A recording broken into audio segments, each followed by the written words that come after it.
The EU has given Poland an ultimatum, a one-month deadline to drop plans for judicial reforms, which Brussels says would be a violation of the rule of law, on pain of losing Poland's vote in the European Council. The EU has never before used this nuclear option on a member state, and it seems like the kind of legal threat that should surely bring Poland's ruling conservatives to its senses. After weeks of street protests over the measures, Poland may be stripped of EU voting rights over judicial independence. Read more. Yet those who have faith in the value of external pressure on the ruling party chairman, Jarosław Kaczynski, forget what brought him to power.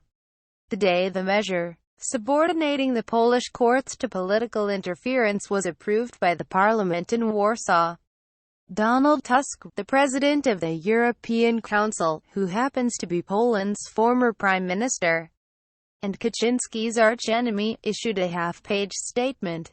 In it he managed to make 6 references to Poland's reputation abroad. The reform, he said, would ruin the already tarnished public opinion of Polish democracy. Tusk failed to explain why retaining an independent judiciary might be a good thing, even when nobody's watching. Like many post-colonial societies, Poland has a residual sensitivity about what the West might think about us. This is especially prevalent within the middle-class electorate that Tusk was presumably speaking to.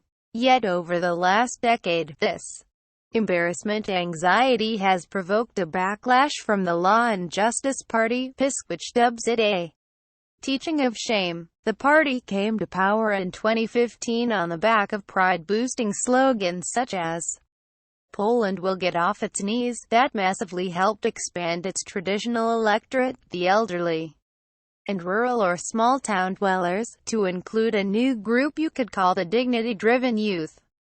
And now, PiS is likely to use the Brussels pressure to play the sovereignty card even more than it has previously done, the goal being to show Poles who holds legitimate power. Poland's Justice Minister, Zbigniew Ziobro, framed his response to the EU decision in the language of pride. "I ask Mr. Franz Timmermans to cut his insolence and arrogance when he speaks about Poland and Poles. Poles categorically demand respect. Liberals and progressives are making a big mistake in thinking they can shame law and justice supporters with warnings about Poland's diminishing status in the West. In fact, they are blowing the wind in PiS's sails."